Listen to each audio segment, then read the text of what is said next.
Ladies and gentlemen, welcome to the Hyperconscious podcast. Alan, what is hyperconscious? Once you understand why something is the way that it is, now you have the power to change it. Great conversations with great people and great questions are the keys to the kingdom of unlocking your consciousness. Every single action that you do starts as a thought. When you control the way you think, you will control the way you act, and you will control the way you live. That is hyperconscious.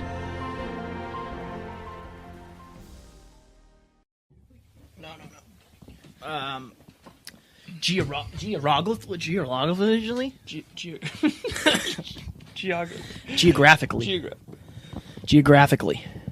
This is cool. So I would say make sure that pretty face is showing. Yes, true.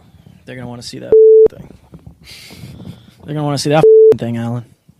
That face. You good? Ready?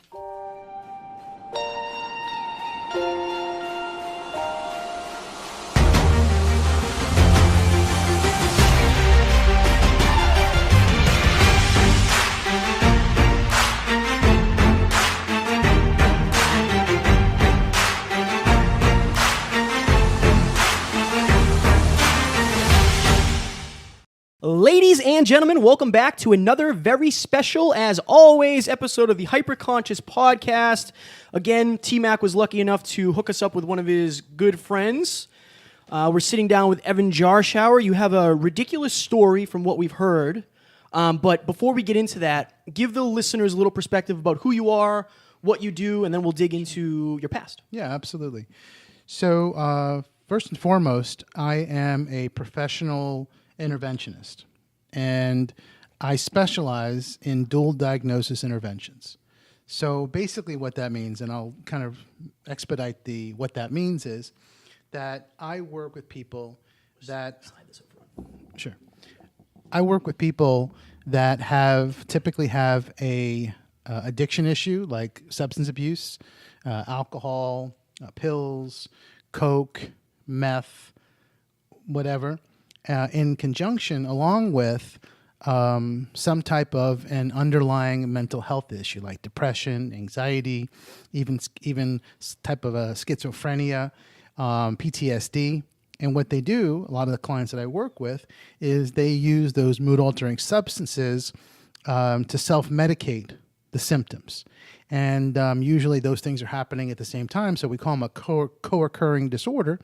And I'm brought in by typically the families of those people or friends and loved ones to help that individual not only finally agree to accept help, but really also to help significantly increase the probability that they're going to commit to the process of recovery, because the entire family, their world, their loved ones have come together in a very unified, loving force to help them get some help. And that's, in a nutshell, that's like the elevator version, elevator pitch version of what I do. So we'll dig into that more as we go through, I'm sure. I know you and I, Alan and I, are both super interested and intrigued by that because we were doing a preamble and we were talking about the pain pill epidemic and Sure. what's going on with all that. But Yeah. So Terrence was, when he told us about you, Yeah. he said that Evan was kidnapped by his father when he was a child. Yeah. So can you go into that, and then I'm sure Alan will have a bunch of questions. I have a bunch of questions about that, just because, again, we're trying to pull back the curtain on who you are. Sure. And clearly you have overcome a lot of things to get to where you are. Yeah. So can we go through that? Absolutely. I'm not going to go any further with that. No, I know. And the reason I say that is because earlier, prior to the show starting, you asked me where could you go, and I said that at least that part was fine. So now, but that's fine. So look, it was around 1970 something, 4 or 5, I don't remember. And at that time, my mom and my dad were having a hard time. And one day, my dad came to me, and I guess it was his turn for visitation at that point. Mm-hmm.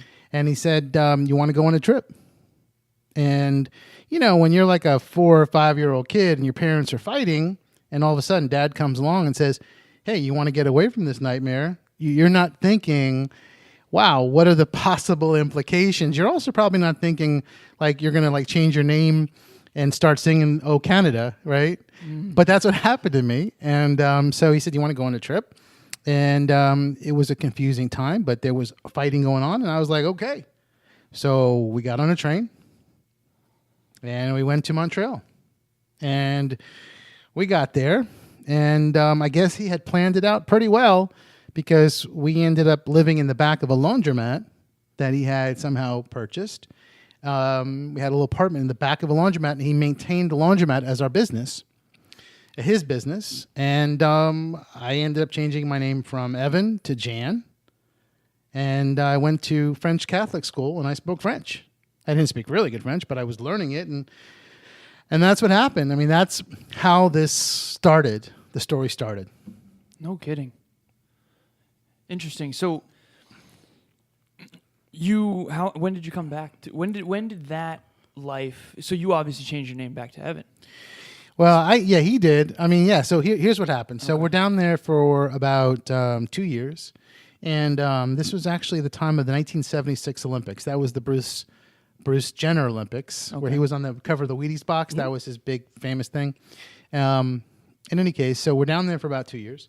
And then, and then after that, one day, it was kind of like a Forrest Gump. It was almost like a Forrest Gump moment. Have you seen the movie Forrest Gump? Oh, yeah, absolutely. Okay, one of my favorites. All right, great. You all remember that scene where he's doing the run, right? He's running, he's like, I guess he's trying to find himself. He just made $1 billion or whatever in Apple, and now he's just running. And all of a sudden, he gets to that one point, and he looks back. And I forgot the words he said, but next thing you know, he says, "I'm done." Yeah. Mm-hmm. And it was kind of like that. All of a sudden, my dad says, I can't remember the exact words, but we're going back. Okay. Or he says, we're going. So he bought a converted school bus. I know it's so like either it's real or it's really good creative, licensure, but it's real. He bought a school bus that was converted into a camper, like a Partridge Family kind of a bus where there was 2 rooms and a bathroom and a kitchen. So we got in this camper, bus converted, and we just drove back down, and we ended up going down to Fort Lauderdale. Okay. So I was originally in New York. We drove down to Fort Lauderdale and parked this bus, and my name was Evan again. So Interesting. Yeah, that you can't make this stuff up. Well, you could, but it's real. Yeah. So you were about 7 when you came back to the U.S. Correct. Or so. So what got you from that point, looking back, connecting the dots to becoming what was the catalyst to becoming an interventionalist? And are they connected? Because it feels like they are. Yeah, sure.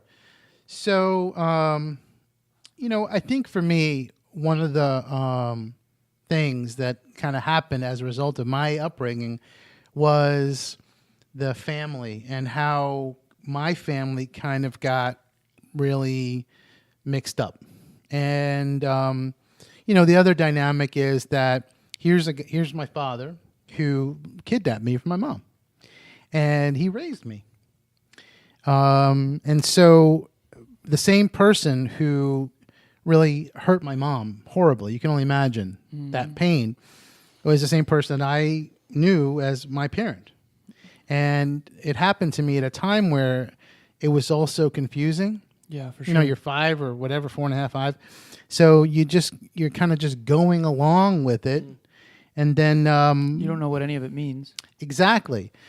So with that said, I think for me, one of the things that I guess truly enjoy, one of my bonuses of my job, is when I see that I'm brought into a situation that's like completely out of control, where there's a family in disarray and there's chaos and everybody's miserable, and everyone's on the edge of their sanity with behavioral issues and mood issues and up and down bipolar and addiction, and the entire family is out of control. And I come in, and it's not like I fix everything in the period of time that I'm there to conduct the intervention, but for sure, it feels good when I see that we get this person who is part of the underlying crux, one of the main reasons why the family is in such disarray. We're able to get them out of that environment, get them to a program, and get them some care that they need, and see how the whole family then is able to rally around that. And in doing that, there is a healing process that this entire family is able to go through. The intervention that I conduct isn't necessarily on the individual who I'm called in to help. So when families that are listening to this, and I'm sure you have a lot of listeners, right? Absolutely. And I'm sure a lot of those listeners that are hearing this probably have somebody in their family who needs some help, Yes. right? I think most of us have someone that we can think of. Right. For sure. Yeah. Exactly. Even if it's ourselves. So I have a little caveat for all those people that are hearing me speak and are thinking, wow, we could really use him to come in and help out. My cousin, my sister, my brother, we could really use a guy like Evan. It looks like he could really relate. He can get through. He's caring, but yet he's tough. However you're sizing me up right now, be careful what you ask for, because when I'm called in, the intervention isn't really necessarily on that person who you're calling me in to get help for, like your brother who keeps relapsing and is tearing your mother apart, right? I wasn't talking about your family, by the way. No, I know. No.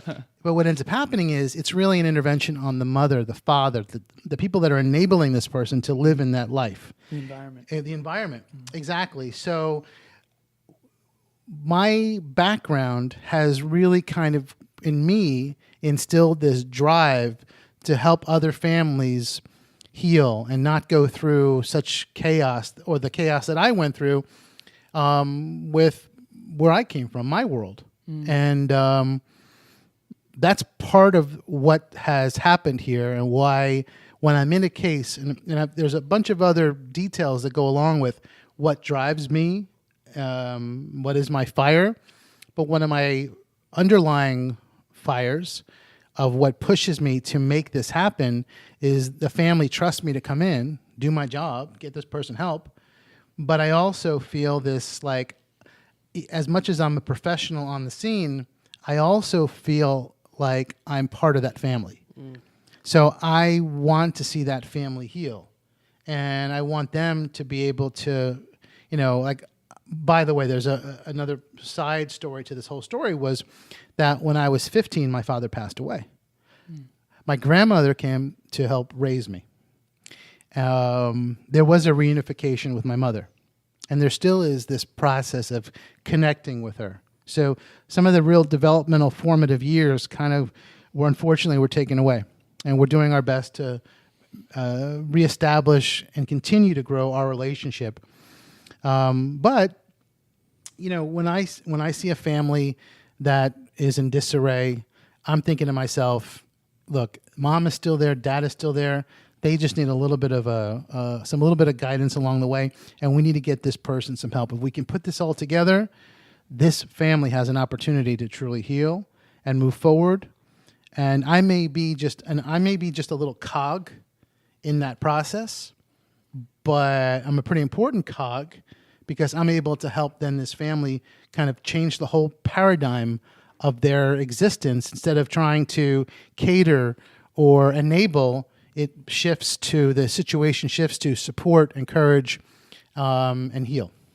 I got to write that down, what I just said. That was, this Right? is fire. I have so much I know, questions. I know. I'm like, Kevin gets to go I next. resonate very highly with. So my father wasn't in my life for the first. I remember seeing him maybe once when I was 4 or 5, and then I did not see him until I was 28. Wow. So he reached out to me. I found the message years later, 2 or 3 years later, in my Facebook inbox. Wow. I reached out to him. I ended up meeting him, and now it's like, I know I'm supposed to love you, and I'm supposed to be. Right. It's just not. There's a disconnect. I don't have those feelings. I don't have those memories. I don't have that. I don't have the time. It's hard to schedule somebody in who's supposed to hold a spot that you don't feel. So I resonate very highly with that. Yeah.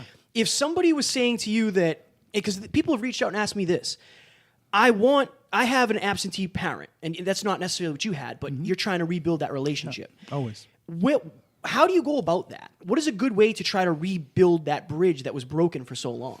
Yeah, and it's a good question. And in my situation, it wasn't any fault of my mom's. See, it was not a situation where my mom didn't want to be a part of my life. When this happened to me, there was no internet. There was no easy way to figure out where Evan's at. My dad bought papers to change our identity. I don't know if you can still do that today with all the checks and balances. So Transparency, yeah. Yeah. But, as far as I go, this really is looking at it from the perspective of this woman had her child torn away from her. And even though some of those formative years weren't there, you have to do your best to look at the situation, from 40,000 feet above and go, okay, even though I don't necessarily have those formative years weren't there, this is the person who gave my birth to me. This is my mom who longed for me and loved me all these years that I wasn't ever there. And so I think it's just one of those situations where you have to perhaps create those feelings. You have to rewire the way you look at this person and go, okay, even though some of those formative years when I skinned my knee and you weren't there didn't happen, it's about understanding that this is one of the most tragic things happened to this person, and she has a right and she deserves to have a relationship with me. So that's why each situation is different. If you're asking me in your situation what you should do, that's a different story. Was he an absentee father? Absolutely. Right. This is a lot more complicated. Your situation probably is a lot more, at least from that perspective, is a lot more complicated, because for me, you could easily say, okay, what I just said. But in your particular situation, this is about kind of understanding the why, and that's going to take some deep therapy. If the parent is not willing to do that, then at that point you may look at that as a sign of, well, how far do you really want to go with this? It's a fine line too, because I'm stubborn. Alan knows I'm fairly stubborn when it comes to many things, and it was.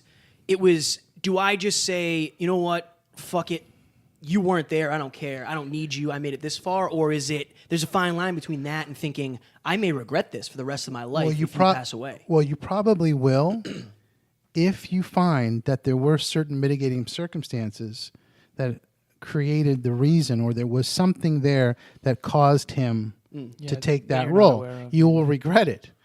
And that's why for your healing process, for you, it probably is about saying to him, let's talk to a counselor and let's see if we can, because you trying to talk to him about it, probably with all those years gone by, there's something is significant, huge, something happened.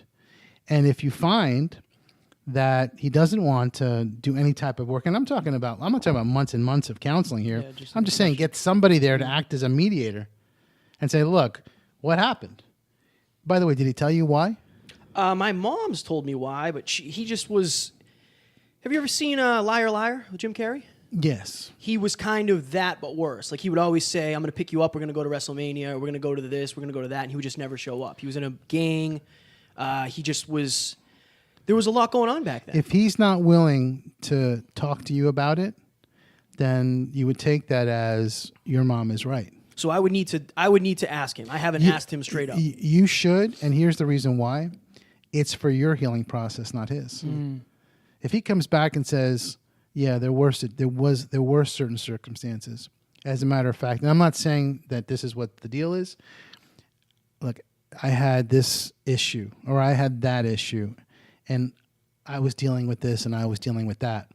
At that point, there can be a conversation. But if he's just like, look, I don't have the time. Even though you really don't have the time, more than likely, if you don't, you probably will look back and say, why didn't I at least try? Prioritize it. Yeah, man, because that's good for your own interpersonal healing as well. How you relate to other people, like this guy. And it's very difficult to relate to him. No. I got to go grab the charger for the laptop. You guys keep going. Yeah, absolutely. So that was... Yeah, thank you for that. Yeah, man. That was intriguing. So I think as he goes in the back now, and he's like, he's not crying, but he's got my picture blown up, and he's just got a black marker on it. He's just going, I don't like that guy.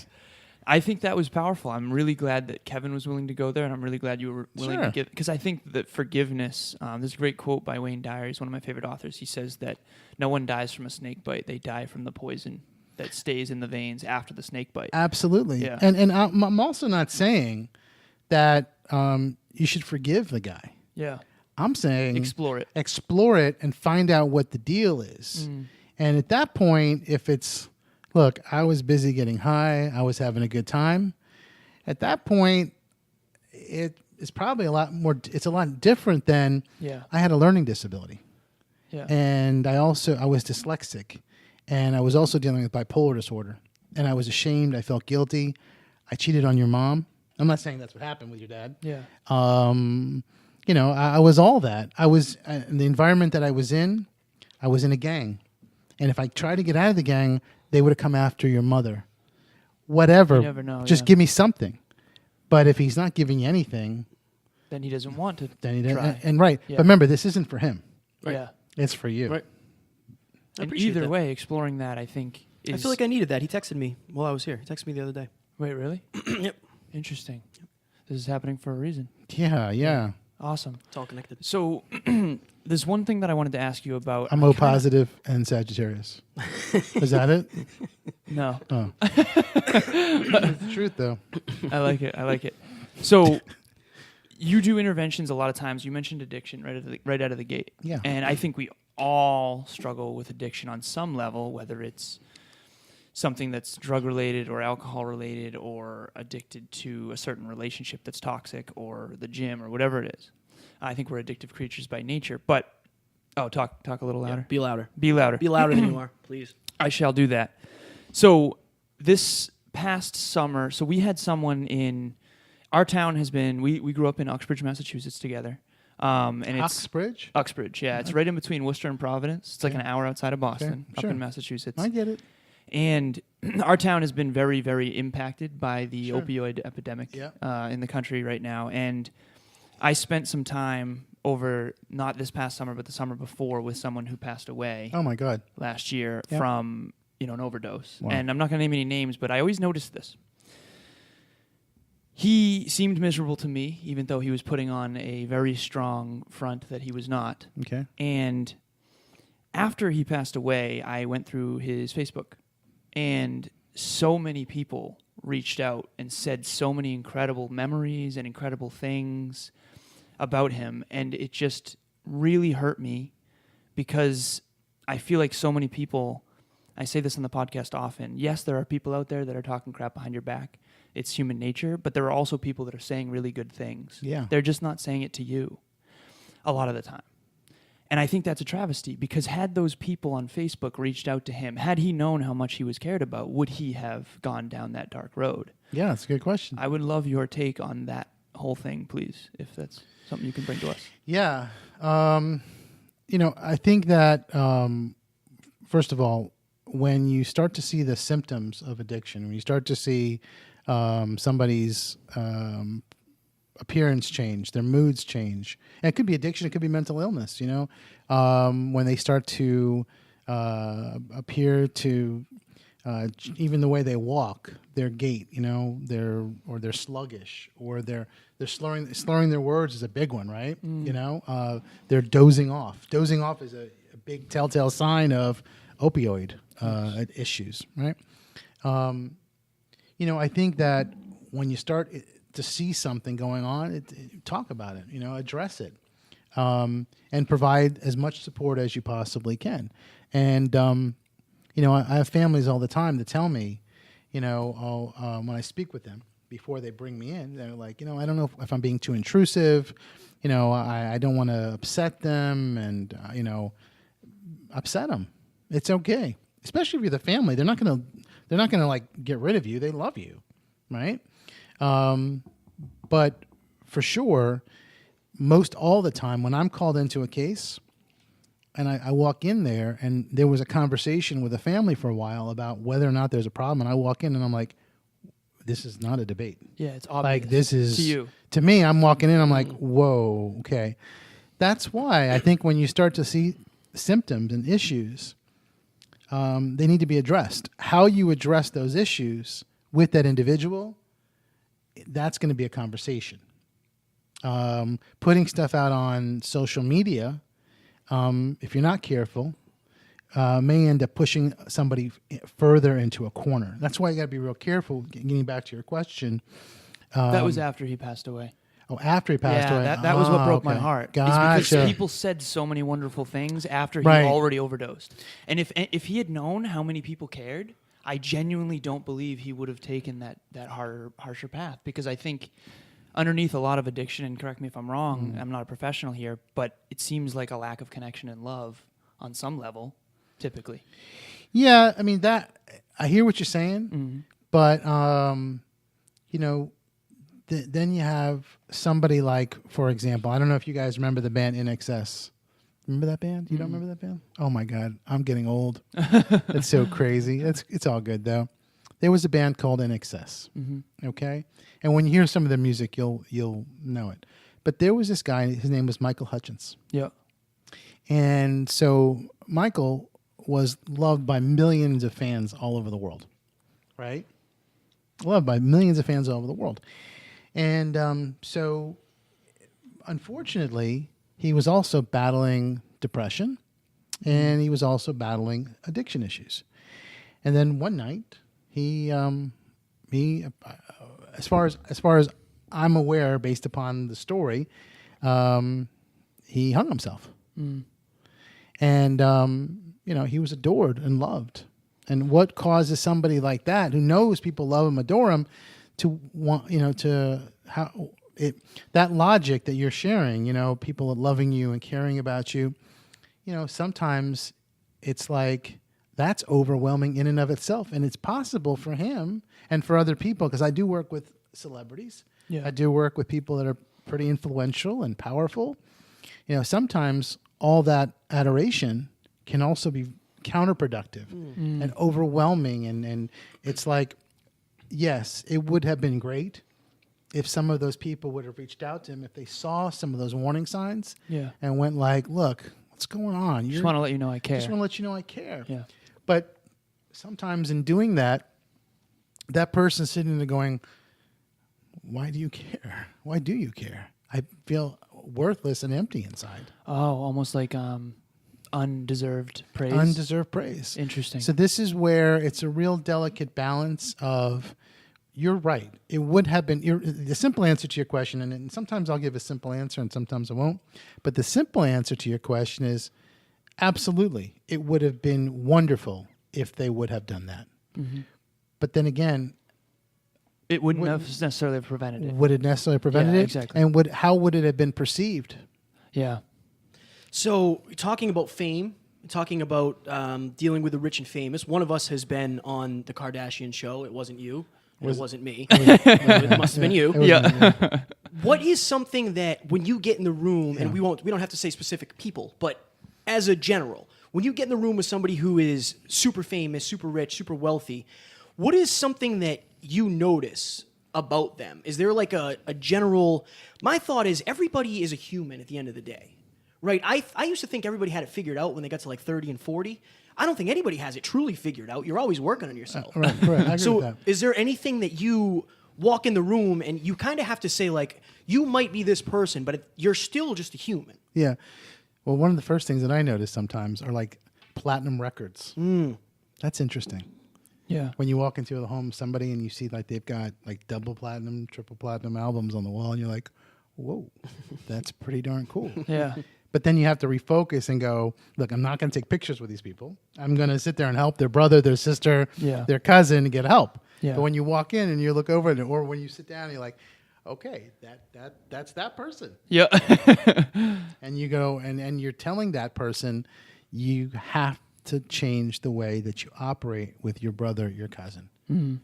You say, when mom says this, you got to do this. Or if you're the mom or dad, you got to do this. And I'm directing these people, and not just like when I see the double, triple platinum things on the wall there, but also when you see people like that are like, I would use the word like power brokers, people that are very, very influential in business and in like our existence, that run certain things, and you're walking in there and you're like, I'm an interventionist, right? Yeah.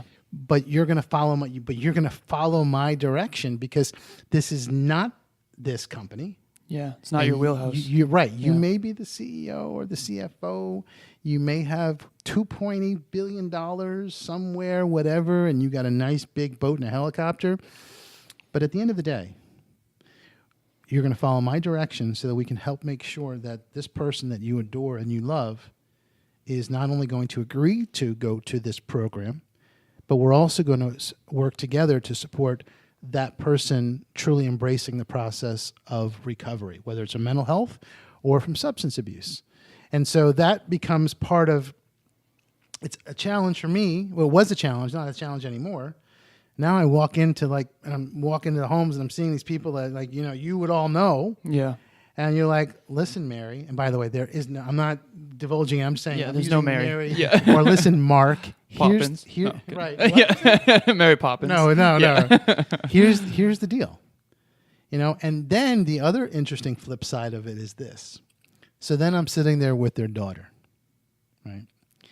And my name is Evan. I'm a counselor, intervention counselor. Your family brought me here today because they love you very much. And he or she is looking at me like, could you get my luggage? Could you get me some coffee? Because I really don't want to hear anything you have to say. And then I have a responsibility to tell that person, here's the great news for you. I'm not going to get your luggage, and I'm not going to get your coffee. But what I am going to do is I am going to help reshift the paradigm of this family household so they don't lose you like they lost your brother. And we're going to get you some help. Now, can your family tell you how much they love you? And then I look over at the dad who has been trying, or the mom who's been trying to get through to the daughter or the son for all this time, looks over at me and goes, yeah, that's right. We're going to tell you how much we love you. That's kind of how things usually get started. It's such an interesting perspective. Right. You weren't in the kitchen. In the kitchen. Evan and I were talking, and I said, as I was eating our granola, Kind Bar. Kind bars. So good, is right? Kind Bar sponsoring you guys? Not No, yet. but they need to be. Not yet. They might after this. I said to you that you have a very high pressure job, kind of, and you and I were talking about like I could screw this up and go back and edit it, or I can go pee, or I can go get my phone charger, or my laptop charger in the middle of an episode. Doesn't All of matter. which you've just done. All of which I haven't peed yet. I will though. What you can't have an off day, right? So how do you go? How do you mentally prepare yourself? How do you prepare yourself to go into these rooms? Yeah. So it is a challenge because one of the ways that I kind of the analogy that I have, it's kind of like brain surgery. Now I'm definitely not as smart as this guy. I'm telling you. For those listening, he's pointing to me. Yeah, right, exactly. Right. No, I'm not. I know that from a IQ statistical standpoint. However, from a beautifully pathological understanding how to manipulate the situation in the most effective way to significantly increase the outcome that the person's going to go get help standpoint, like I have like a genius IQ in that. But it is kind of like brain surgery in this way, that once you get in there and you start to work with this situation and you've got a psychiatrist who is calling you a quack. You've got a drug dealer who is on speed dial. I think that's from a Jay-Z thing. Jay-Z song, Probably, right? yeah. Anyway. I like your pop culture references. Thank you very much. Now we're wondering, like, I'm why have you trying. worked I'm trying. with Because you Jay-Z? didn't. No. Well, the NXS thing, I thought you guys would. I've heard of NXS. I but know. that's I okay. never have. In any case, you've got a treatment center that has entrusted you with this opportunity to help this family. You have a family with significant influence in the country at the highest levels of society, government, economy, whatever, or not. You got this person sitting there who wants to go get some dope being pills, booze, coke, whatever, or this person who is they're out of control with their mood swings, or they're seeing things and hearing things that other people don't see. And at the end of the day, I look at that person with a deer in the headlight, but not really smile. And I go, we're going to get you some help today. It's going to be a great day. And that person looks back at me and says, can I say a dirty word? Oh, of course. Person looks back at me and says, Evan, you can go fuck yourself. Now, they say it in different variations, with different accents, different tones. And at which point I go, understood. Can your mom tell you how much she loves you now? Didn't you hear what I just said? I heard what you said, but I'm not going to stop working to help save you and help support your family and getting you the help that you need. I forgot the questions you asked. That was it. You answered it perfectly. You're good. I have so many questions that are jumping off the page. Sure. One of them is, I often say this, and I think the listeners have heard me say this, Kevin certainly has, I think that matters of the heart are the most difficult.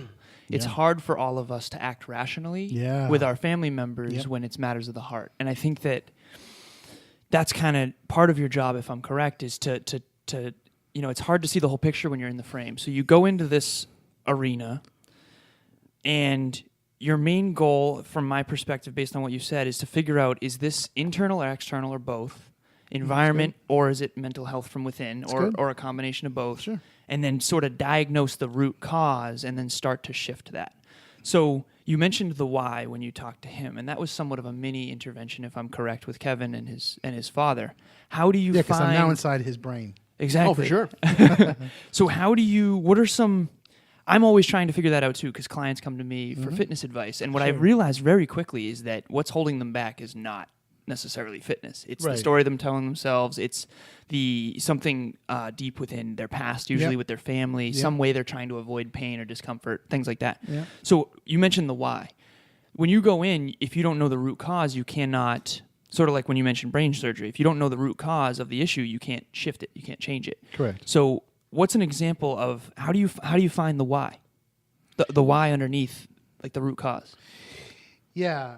So getting back to, I'll answer it this way. Getting back to your comment about when you're emotionally connected. So I blog a little bit, and I have a blog in the Huffington Post. And in that article, or in one of the articles, I talk about how even if you're like a world-class psychiatrist or a phenomenal addiction specialist, trying to operate or fix your loved one battling with mental illness or substance abuse issues, it's kind of like a cardiologist, doing open heart surgery on their own, like a cardiologist doing open heart surgery on their own sister. How are you supposed to put your hands to their chest cavity, massage the heart, touch these tubes? I'm just guessing they touch tubes and they tie this and they cut that and they put it.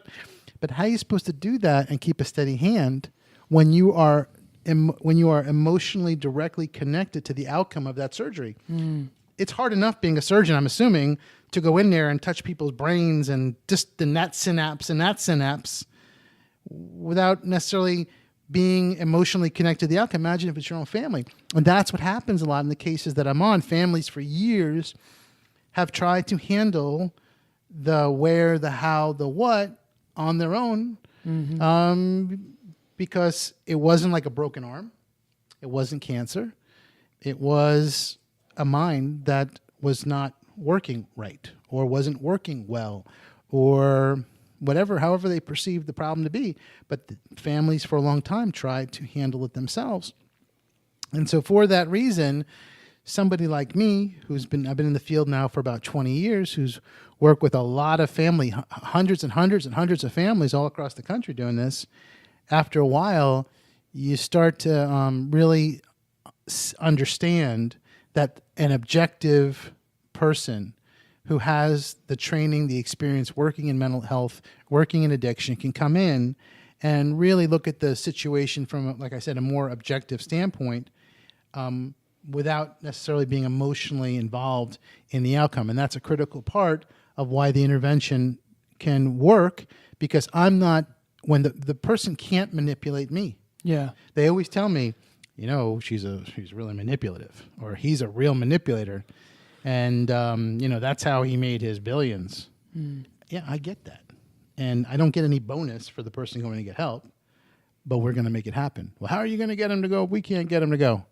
Well, because I'm going to use every single tool, resource, whether we need to go to the board of directors for the company, whether we need to look at some type of an involuntary court order, whether we have to look at the family standing down and standing up for that person to truly embrace the concept of recovery. Because even the person with all those platinum things on their wall and all the money, at the end of the day, if that family, the people that love them the most, stand firm and say, look, if you're not willing to accept this help, then we're not going to continue to engage with you until you do. We're not going to have any further contact with you until you truly do accept this gift of help being offered today.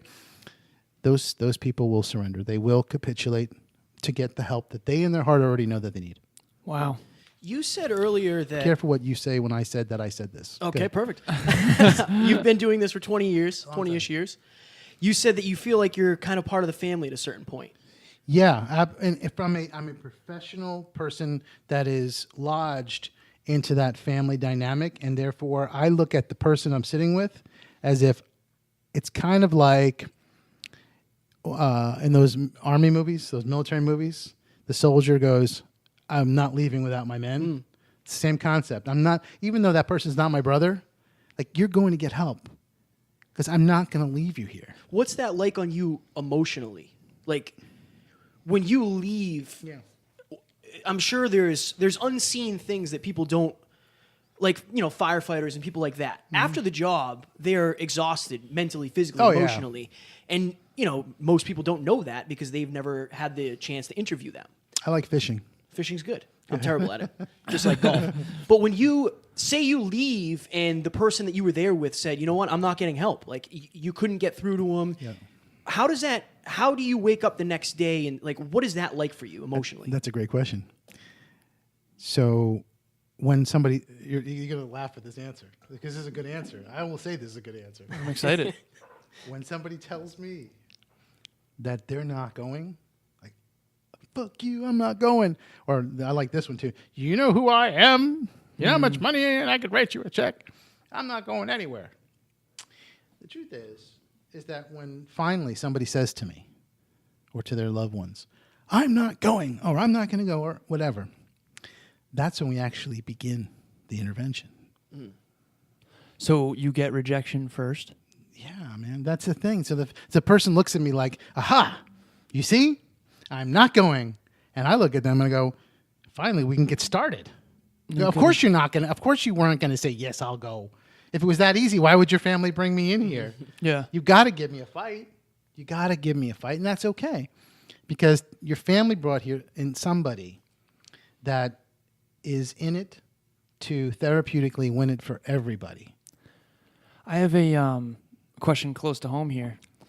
Matters of the heart are the hardest. One of the advantages you have going into a family is your like when someone says F you, right? You don't get triggered like the family would because it's not as emotionally charged. Just I get excited. Okay, exactly. So in your own life though. Yeah. So I work with clients and I think I'm really, really good at getting to the root of what they really want and then helping them, guide them on the way to their journey. But when it comes to my own personal life, when it is matters of the heart, like intimate relationships or friendships or family, I struggle with the emotional mastery necessary to stay objective. Absolutely. How do you handle that in your own life? Yeah, I don't use my stuff in my personal life. Okay. That's a simple answer. But what I do is I do keep a daily calendar. And I do document everything, all the things that I need to accomplish for the day. Okay. But getting back to how do I apply it in my own family life? You can't, because if the moment that you would hire someone else like you. Absolutely. Okay. Because the moment that you do that, here's what your significant other is going to say.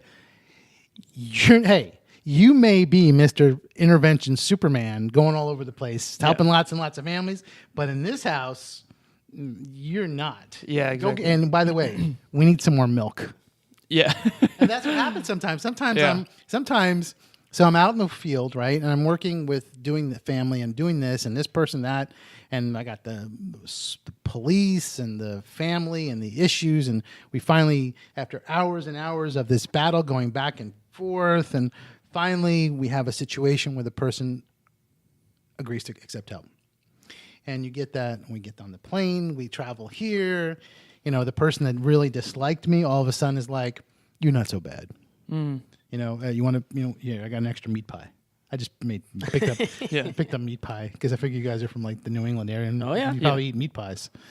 I don't even know what a meat pie is. Yeah, I don't know. I really don't know. I'm just throwing stuff out there. I thought Boston in pies, your defense, we're not that shepherd's cultural. pie. Yeah, I know. Shepherd's pie. We've had turkey and rice every day Since we've been here. Well, you get my point. Yeah, 100%. I don't know how you do, but that's good. Yeah. Anyway, but in any case, and then you go through all that, and then when you get back to your world, it's really like just going back to being okay. Like take care of my family, normal issues, and there's definitely a certain level of insight that I have as to, okay, I see what's going on here, and I every so often I might throw my too therapeutic sense into it, but then I'm usually just shot down by the family, and then I'm like, okay. So that's kind of what I was trying to get at is you have a very strong awareness. Yeah. The Hyperconscious podcast is about raising awareness. Okay. That's what we're doing right now for everyone. And one of the things you said before in the preamble was, first and foremost, I want to show the listeners, the main message I want to bring is that I'm an option. Because I think we all have someone in our family or extended family or friend group who is struggling with some sort of addiction. Absolutely. And it was never even on my radar to consider an interventionist, and things have been progressing in the right direction in all of those areas, fortunately. But I think it's good that we know that you're out there now. You obviously have a level of expertise on understanding human beings at a deep level, psychologically. In crisis. Psychologically, okay, in crisis, in chaos. I've noticed a lot of terms that you keep using. How do you shut that off in your personal life and say, okay, here is where I am emotionally charged, I cannot remain objective, and therefore I need my own counseling? Or, like, I went to couples counseling with my ex Jenny. Right now I'm her fitness coach, and it's more challenging with her because I love her. Yeah. So it's much more difficult. What would your advice be to someone like me? Hypothetically. Yeah. Hypothetically, though, help me. Well, that's a good question. Look, as far as having a working relationship with your partner, that's delicate because time apart is an important part of any relationship.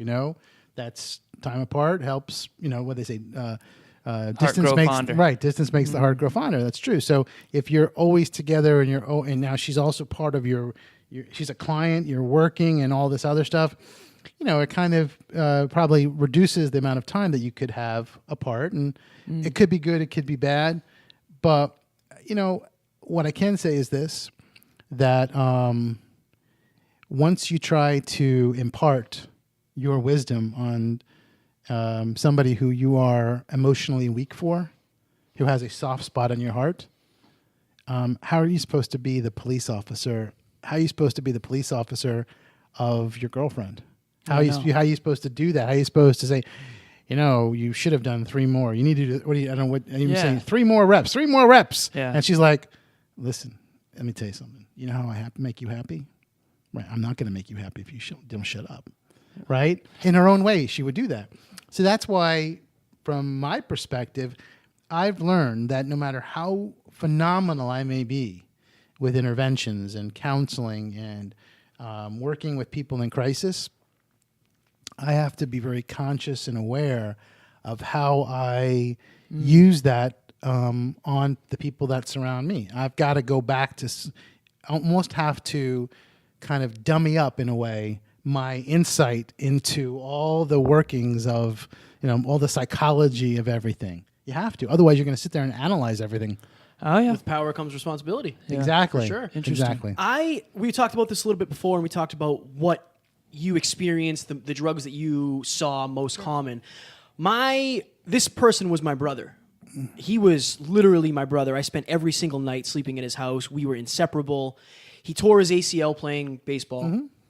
He got addicted to perks. Yep. Then it went to Vikes. I've had multiple cases like that. What is a good way for somebody, they'll say I have an addictive personality, right? And it's like, so if somebody gets injured, is there a way to limit the chance that they get addicted to whatever they're on? Like, what is a good way to go about that? Yeah, I've had multiple cases with athletes, high school, college, and professional, that got injured. And the medications that they were prescribed to deal with the pain, they got hooked on. Mm-hmm. And a real challenge, any athlete, a big challenge is that when you are, you're on the go, you want to make it to the NFL. You want to make it to the, if you're a bowler, you want to make it to the PBA, professional bowlers, right? Whatever you do, the PGA, the NFL, the majors. And, all of a sudden, you're a hero. You were the star in your high school. You made it to college. You might have made it out of college into professionals. And then you're 22 years old, 21 years old, 23, 19, 17, whatever. And all of a sudden, it's all gone. And that was your dream forever and ever. That was your dream. What you have here, you're now delving into a kind of another class of intervention cases where people's physical abilities have been significantly inhibited. Mm-hmm. And then that becomes not only a physical dependence on the medications, but it also becomes a psychological piece as well, because if I'm not a football player or a baseball player, I'm nothing. Identity. It's Yeah. identity. I had that written down. That was where I was going to go. Exactly. So this is what, and by the way, it happens with professional athletes or athletes, college, high school. It happens with performers. Something happens with their vocal cords, or, look at Prince. How does somebody like Prince die of a drug overdose? How does Michael Jackson die of a drug overdose? How do all these people? How does that all happen? And that's another conversation about people that surround people that are abusing. But a lot of performers, especially when it comes to opiates, are taking pain medications because they're dancing and doing so much that they hurt themselves. They're like Paula Abdul's another person. She hasn't died, thank God. Mm-hmm. But and so they get hooked on these medications from a physical standpoint, and then from a mental standpoint, it helps numb out the pain of the fact that they're not as relevant or they can't perform anymore. The way they were most valued was taken away. You got it. And yeah, wow. Exactly. You got it. So when you go into an intervention, you're basically, correct me if I'm wrong, internal, external is kind of like, okay, what is this person's identity?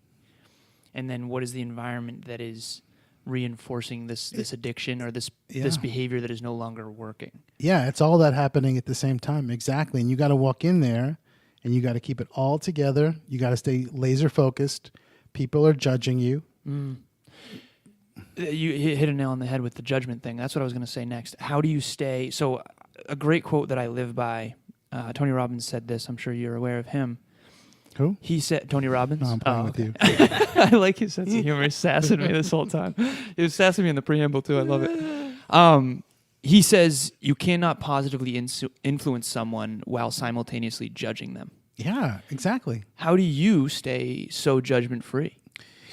Yeah, so part of my pathology is this. I'm going to share this with you. And everybody that's listening, here it is. So when I take on a case and I walk in there and I'm working with that family and I'm working with that person, I go into it already knowing that I'm going to be, some people are going to say, why'd you hire this guy? We could go talk to this person or talk to that person. He's just out for the money and whatever. Or he's never going to be able to get through. He seems like a nice guy, but he's never going to. All that stuff. Mm-hmm. And when I go into a case,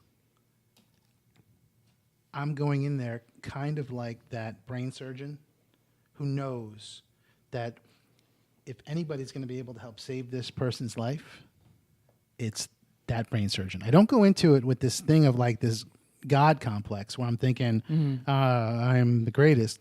But I go into it. Did you see the movie Argo? It's okay if you didn't. Ben Affleck? Ben Affleck, yeah. Yeah, okay, I did see a long Ben- time you see- ago. Yep. Yeah, a long time. Oh, Boston. Yep. Ben Affleck, Boston, Matt Yep. Damon. All of his Iranian references are not landing with us. Iranian hostages, Canadian embassy, the whole story. But, sometimes I'm looked at as if I am, and this was the line in the movie. That's why I'm getting it. Right? You had this guy who played the CIA operative, who I think he was a Puerto Rican gentleman. Ben Affleck was playing the role of the Puerto Rican gentleman, or I forgot the ethnic origin of that particular person, but I know it was Latin of nature. Okay. How'd you like the way I politically worded it? Yeah. All right. Well done. Anyway, thanks. But the point is that they were going over options to get the hostages out of Iran, right? And one guy said, "We'll do this, we'll do that, we'll go on bikes, and then what's going to be, and he came up with, and he's got this beard. He's like the CIA operative that was just like, oh my God, I can't believe he's, he somehow he made it through the academy. He goes, well, why don't we make a movie? We call it Argo, and they'll be the actors in the movie, and then we'll get them out when the shooting of the movie's done." Yeah. Right? Yep. And then all of a sudden, his supervisor goes, "That just may be the best, worst plan I've heard today." And a lot of times, that's kind of where I come in. I just may be, in certain circumstances, the best, worst plan that a family has. But I know that when I go in there, and I'm going to use a foul word one more time, Yeah. I don't give a shit. Because I go in there like a honey badger.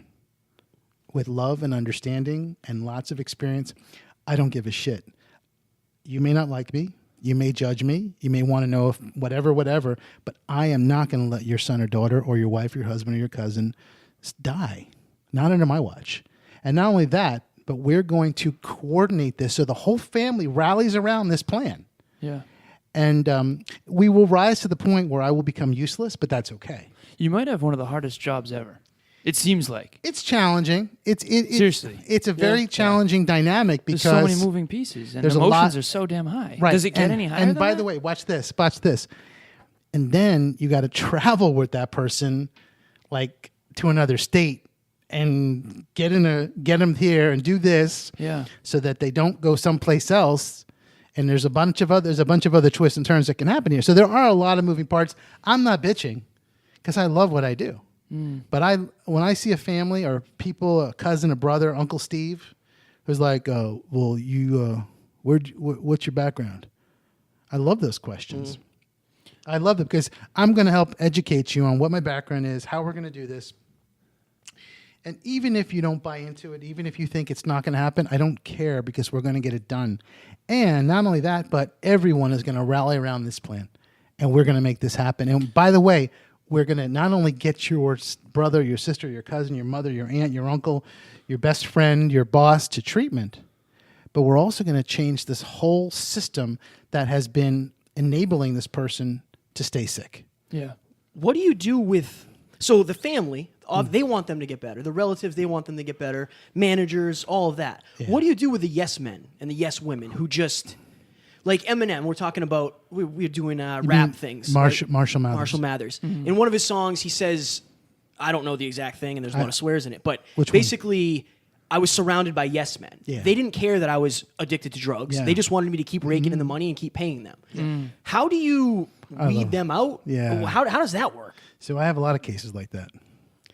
A lot of cases where people are on the dole. On the dole means that they are receiving money from this person, whether it's a trust fund, whether that's it's their lifeline. Right, that's their lifeline, exactly.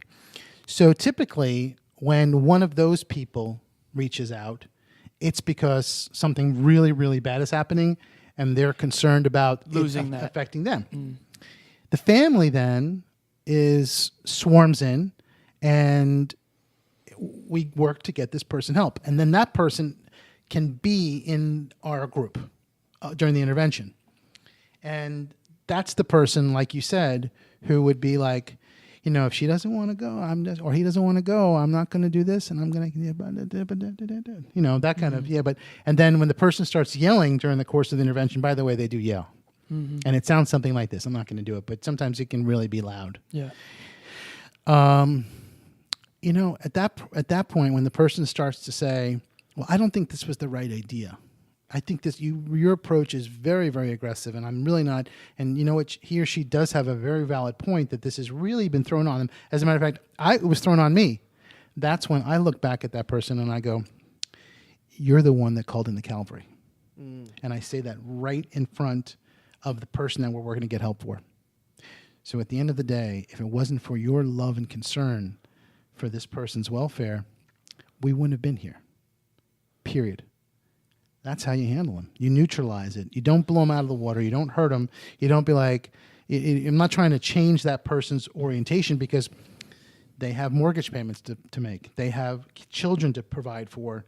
You know, like I was talking about before, how does a guy like Michael Jackson die of a drug overdose? When you say orientation, what are you referring to? And what I love your vocabulary, and there's certain words that you keep saying that I'm very curious about. When you say I'm not here to change their orientation. Oh yeah, in other words, if the person who called you in. Yeah, if somebody is a yes person, I'm not going to change them. I see. If you're a yes person, you're a yes person. Yeah. And maybe one of the reasons why you stayed around so long is because you're a yes person. Okay.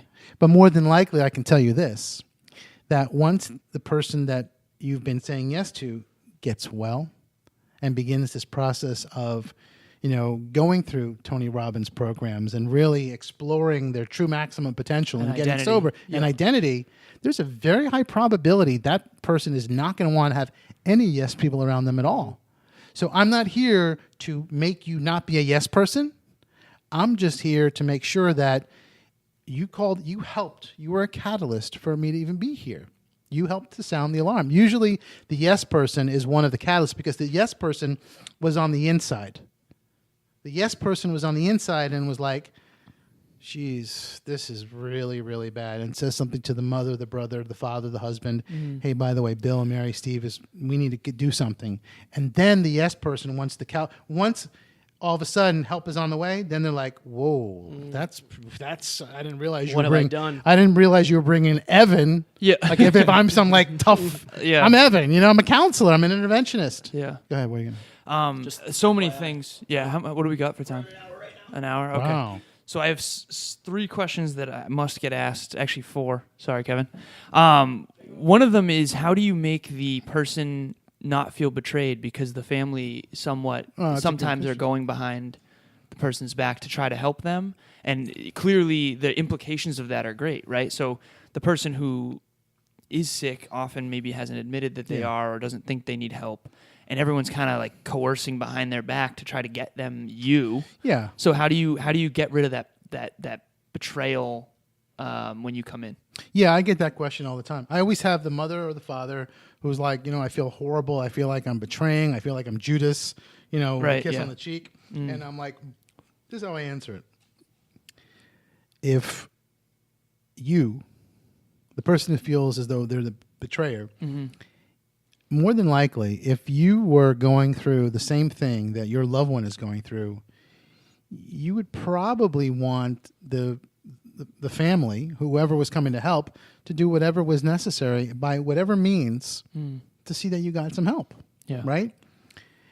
Now, with that said, I also liken addiction in some ways to kind of waging a war with a terrorist organization. Okay. Like, I don't know, Al-Qaeda. Okay. When you go to war against like a terrorist organization like Al-Qaeda, and you go in there and you think you're going to use conventional warfare to defeat them, you're going to get slaughtered. Yeah.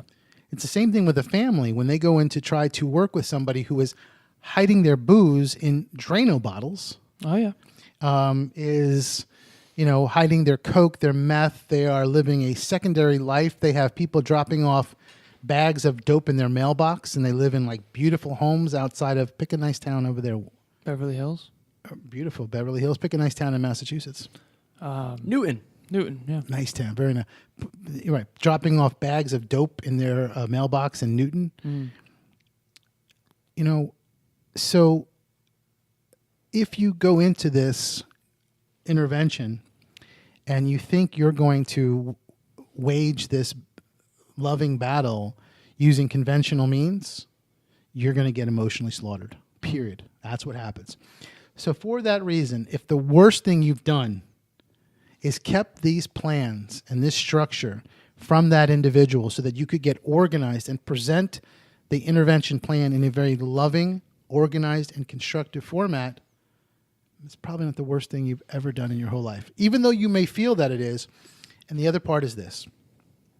How many times did you try to bring that loved one into the conversation and into the planning process? Yeah. And how many times did it work? It didn't work. Yeah. And If it did, you wouldn't be there. Exactly. So what you've been trying to do, and it's very understandable, is you've been trying to include somebody who may have lost the capacity or is losing the capacity to reason and rationalize into the planning process for getting them help. And that families do that all the time. Honey, what do you think about this program? It's really, really nice. It's up in the mountains. Well, Mom, I really want to go do some dope, and I'm out of control with my mood swings, and so I don't think so. Or, honey, what do you think about this program? I think it's great because there I think I can get away with whatever I want to get away with. So that's why the feeling of betraying somebody, in this particular case, in this type of intervention work, you have two ways of looking at it. One, you can invite the person in the process. In some cases, I do that, depending upon the depths of that case.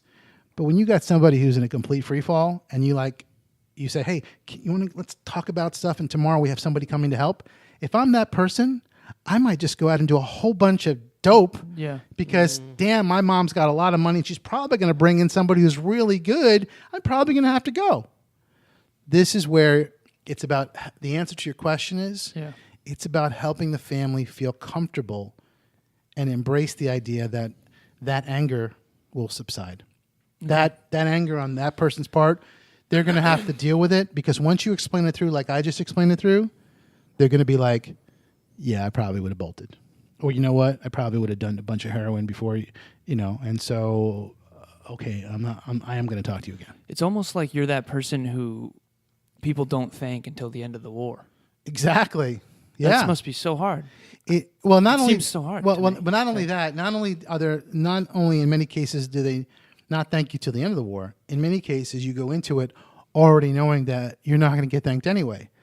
But that's okay, because that's my job. My job, that's why I'll have an intervention, I'll make it all work, everything will happen, and the family is still not like comfortable with even really engaging with me. And I'm okay with that, because there is a place, a time and a place for everything. And for somebody like myself, when I'm on, just like right here, right now, I know how I am right now in this conversation with you. And it could be really uncomfortable if this is going on full throttle for hours and hours and hours. And that's a lot of my cases.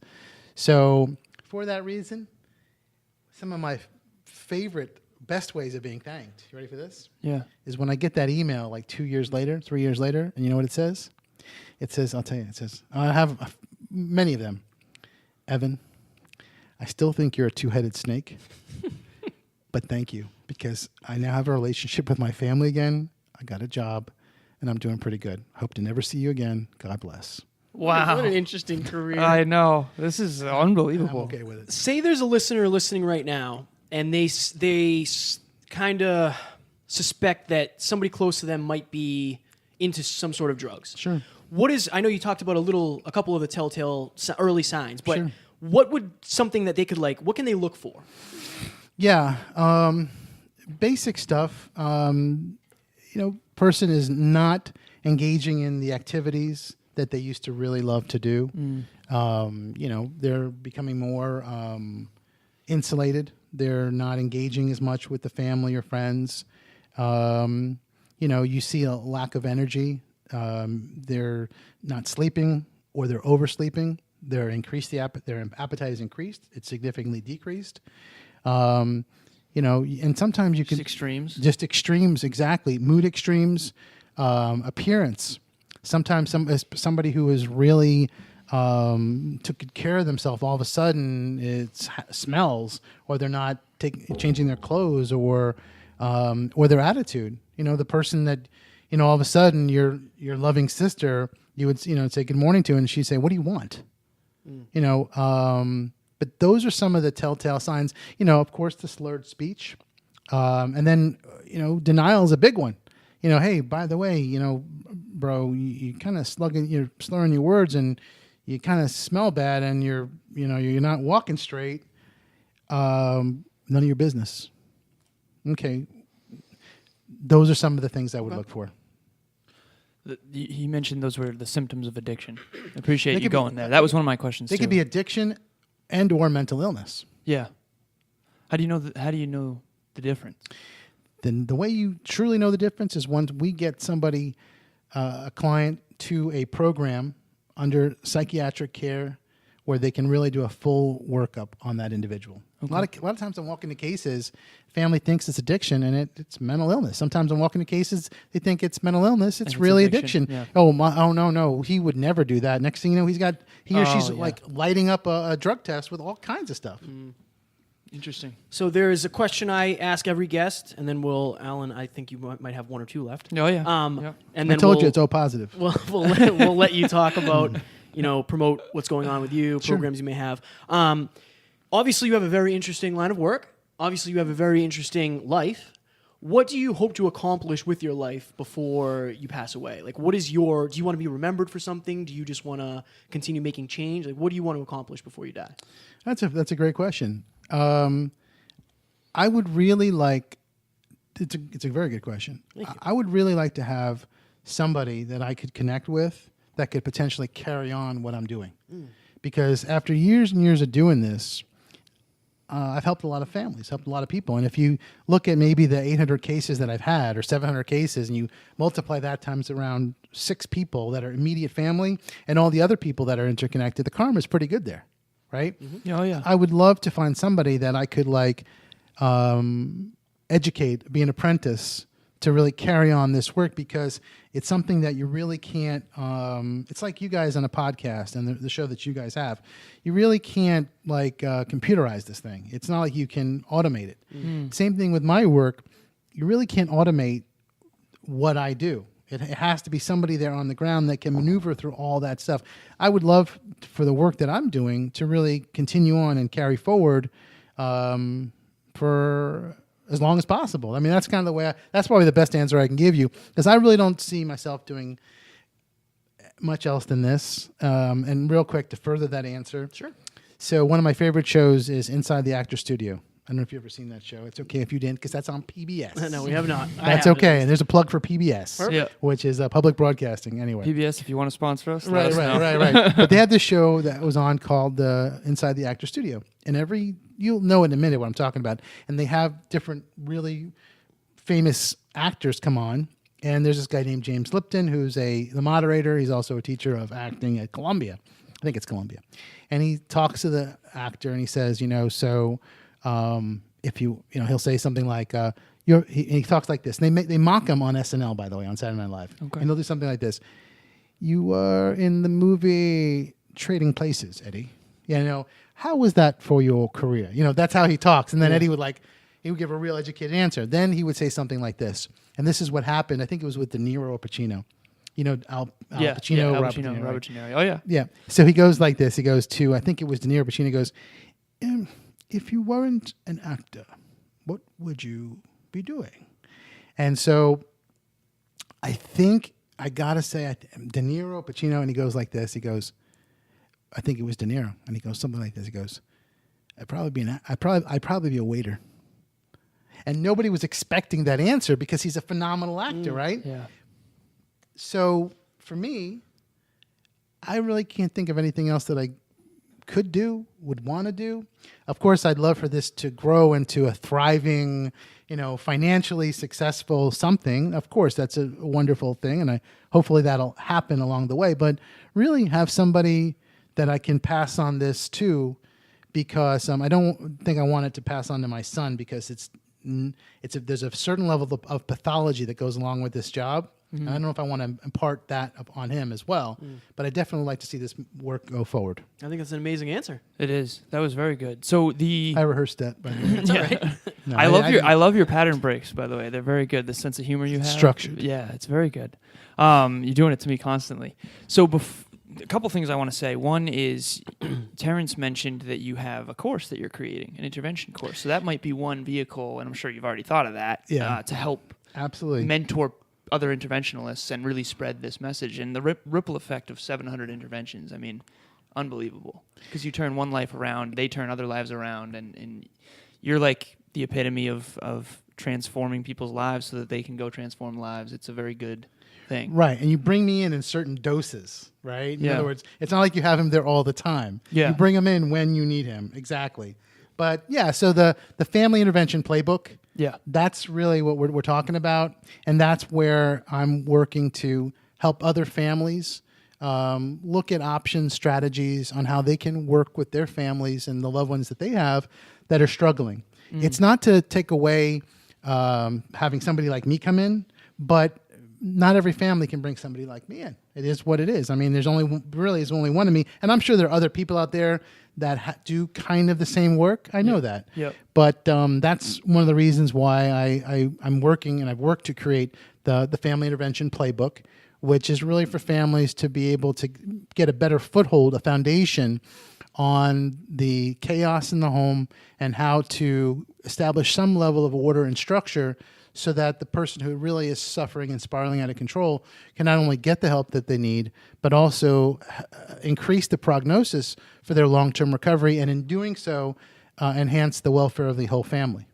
Okay. I got to write that down. Yeah, Yeah, a you're couple killing things it. you gotta write This is down. one of my favorite interviews for sure. This is interesting. It went by so quick. It did. It went This by has so been. quick. I'm so curious about so many things. Do you have your my final question? Yeah. See how I have to direct him along here? Yeah, It's a whole because thing. I have so many questions that I want to ask. Can I ask two? I'm going to ask the host. I can ask two. yeah. You mentioned earlier when you were talking to Kevin that you said something along the lines of, "This is not necessarily what still drives me today," and I picked up on that. And I think you said something like, "I have additional drives. This is one of my motivations." You seem super passionate, and I love that you said with the Robert De Niro thing where he's like, I'd probably be a waiter, because this is clearly what you're meant to do. Yeah. And my next question kind of goes along with that, so you'll understand this in a second. But first of all, what drives you today? I think it's, at this point, it really is a true passion to help families and to... That's a great question. You stumped me for a quick second. That's good. I like that. It really is to help families heal, get people help. You know, for me, when I see people suffering, when I see people like an Anthony Bourdain, you know, Anthony Bourdain from No Reservations or Kate Spade, and they're very successful, and they appear to have everything going for them. And all of a sudden, they don't want to live anymore. I see as though I'm kind of on a mission to help people really get the help that they need, stop the chaos, and I have those skills and abilities to work not necessarily with that individual, but more so with the whole family system. And I feel as though I am on a mission to help as many people that are suffering get the care that they truly need. Now, in doing that, here's the cool part of my job. I get to provide for my family. Yeah. So I can't think of a better way to be able to do that. You see? Yeah. So what drives me? It's that passion, and it's also being able to provide for my family. It's a win-win. That's how the whole economy should work. Just I like love that. I love that. So my last question, this is the question I ask every guest. We grow, we evolve, we change, we read, we learn, and you spent 20 years doing this. Yeah. I'm sure that you are an absolute master of your craft, but I'm sure 5 years from now you'll go, oh, I wish I knew what I knew now Sure. 5 years ago, and we're all a work in progress, as Kevin mentioned. We consistently change, but I believe there's a part of us that never changes. I wear this True North around my neck. It's an indicator of something unwavering, something constant, and a guide. What about you never changed? Never changed. What do you? What? What part about you, if you were to think back, like was the constant? I think the deepest part of ourselves never changes. What about you never changed? It can be anything. There's no wrong answer. Yeah, I think there's two things. One is determination. Like when I'm sent into a case, it's going to happen. There is no off switch. So that's why when somebody says like, "Yeah, you got a hard one here," I don't know how you're going to get this one, and I'm like, "Great." Yeah, neither do I yet. Right, right, Yeah. right. Well, But I will get it. Right, and but I will share. But interesting enough, similar to an attorney, a good attorney, when they go into a case, oftentimes they've already kind of worked out the answers to the questions already. Right? They're not asking questions they probably don't know the answer to already. They've kind of mapped out, even like special forces. You always see them, they're like mapping out stuff like, okay, you're going to go through there, you're going to do this, that, right? Radon and Tebby. So in my mind, before I've walked in to meet with the person who we're trying to get help for, I've already done that whole thing with the family multiple times. We've looked at that doorway. That's where they're going to lock themselves in. This is how we're going to do this. When she gets up, when he goes there, we're going to do this. And at the end of the day, you're going to have the kid lock on the back of that car because we're going to make sure she's in the back or he's in the back with you. We're going to follow. We're going to get over to Logan or Manchester. I'm just picking those two airports because those are your airports or whatever. I always notice you're trying to relate to Yeah, us. yeah, I'm and trying. You're struggling because the references. Struggling. I'm really I said meat pie before. Yeah. I should have said shepherd's pie. Yeah, exactly. That we would Because that's what you guys eat up there. Yeah, exactly. No, I don't know what you eat. It's But wicked good. Wicked good. Yeah. But so that I think has always been a constant. It's like there is no stopping, and I tell the families that there's no stopping until the only way that this is going to not happen is if you turn me off.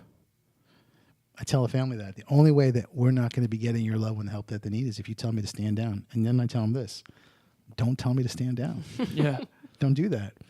And I think the other part of the constant, I believe, is a kind of sarcastic, loving humor. Yeah. That has helped carry me forward from being kidnapped, right, to like my name was Jan, my name's Evan, to Jan, then back to Evan, and all of a sudden I'm like Evan again. I'm like, hey, I'm Evan again, and then going through that whole process just when I started to learn French. Interesting. That's I would say that's been a constant in my thing. I think it makes sense too because when there's a great quote that I always talk about. It's the quality of your life is in direct correlation to the number of difficult conversations you're willing to have. Sure.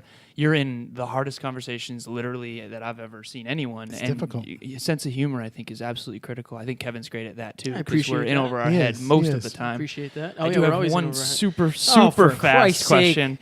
Before you and I got on air, we were in the preamble, and T-Mac said that I was very smart.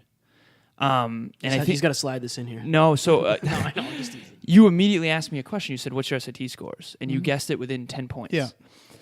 And then you said that, and this is what I really want to ask you about. You said that kind of intimidates me on a subconscious level. What did you mean by that? Yeah. So a lot of times the person that I'm going to get help for, interesting enough, is like really, really intelligent, like really, really smart. And, so usually the families I'm working with are usually very, very intelligent people. So yeah, I have to use my clinical know-how and my therapeutic street smarts. That's what I got. And I always have to be on my toes, on my A game with that.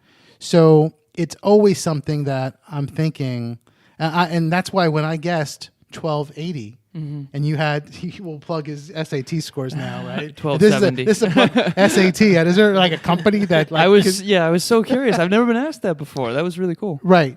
Because after a while, I know this is my pathology too. Like I could meet somebody and get a good feel, even though I'm nowhere near that 1280 deal, 1270. Get a good feel for where they're at, because sometimes some of my most difficult, challenging cases are families that are extremely intelligent. The individual is extremely intelligent. And they're going to, and that's one of the things that's been keeping them sick for so long. The family has always, because they are smart, they figured they could figure this one out and do this. And I tell a family, look, in this particular case, 2 + 2 is going to equal like 16, right? And that's what I'm good at. I'm good at working in that chaos. And if you allow me to do that, if you can surrender and say, okay, he's good at working in this chaotic mess, minutia of whatever is keeping my daughter, my son, my cousin, my brother, my employer, my coworker sick. And that's what I'm good at, So yeah, that's part of what happens with me. There is this subconscious thing where I'm like, oh my God, another person who scored just about a perfect, not you didn't, but a perfect essay. Oh, this person was was pre-med at Columbia or Princeton or Yale. This person and is a neuro rocket scientist, whatever. Yeah. And, do you know that, I know you're smart. I get that. But if you don't follow this cog of a caring interventionist guidance, you're going to lose everything. So if you could just surrender that intelligence just for a moment, I know you couldn't do it with mom and dad or brother, sister, husband, whatever. But and I don't necessarily say this, but this is what's going on in the back recesses of my mind. Yeah. I'm like, we can do this. And yes, you are probably going to make a heck of a lot more money than me. You're probably going to be you're already successful. You've told me that 20 times. And you've told me how stupid I am. And I could only be a therapist. And you already told me about what kind of car I drive and all the other stuff. Well, that's great job, Hannibal. But at the end of the day, I'm still not giving up. We're going to get you help, and your family is going to support this process, and they're going to back this all the way to the end. And that's the reason why I definitely subconsciously have that thing with people that are very intelligent. For the listeners, your awareness of it, I think, will help you overcome it, and it has. I think that's awesome. Thank you. I really appreciate that answer. You are definitely very good at being comfortable in chaos. You are very good at going hyperconscious with us. This was definitely one of my favorite interviews to date. Is there anything else you want to plug? You plugged the playbook. What else you got? Yeah, so here's what I do want.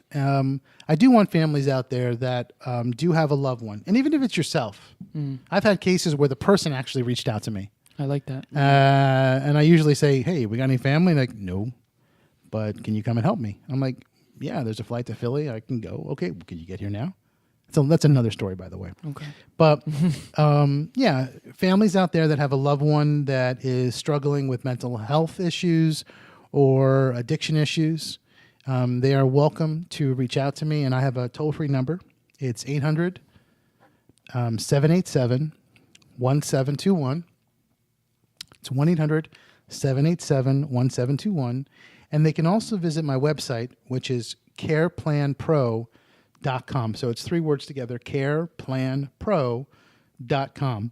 And the reason I didn't pick like intervention something is because I really felt it was about a plan of action, and it was caring plan of action. And that's kind of how I got careplanpro.com. So you can reach out to me there. You can send me an email. You could probably type in Evan and something about interventions. I probably will come up in Google in a Google search. Yeah. You did. Oh, yeah. Okay, good. I searched if you keep searching, you'll probably find my heritage because I did one of those DNA tests. But in any case, that's pretty much what I'd like to plug that. And by the way, if you don't necessarily, after you heard me speak and you weren't necessarily comfortable or you felt maybe a different orientation, if I can't help you, I can definitely connect you with somebody that can, whether it's a program, a treatment center, a counselor, or even another interventionist. I'm okay with that. I'm cool with it. But that's really what I'd like to plug. I'm very grateful for you sitting down with us. I thoroughly enjoyed this. I'm very grateful for the type of person you are. Thank you so much. Absolutely. The world needs people like you who are, you don't need the praise. You don't need the shiny things. You want to make sure that you do what you believe you were here to do, and I admire you for that. Yeah, I don't get the praise. Most of the time I don't get it, so I'm okay with it. I think that requires so much courage. The things you come into, I thank you so much for coming on the show. That was one of the most interesting interviews I've ever done. Thanks for having me, guys. Absolutely. I appreciate Thank it. you so much. Ladies and gentlemen, Evan Jarschauer, we are signing off. Adios. Talk to you soon. Bye. Ladies and gentlemen, thank you so very much for listening to another episode of the Hyperconscious Podcast. Going hyperconscious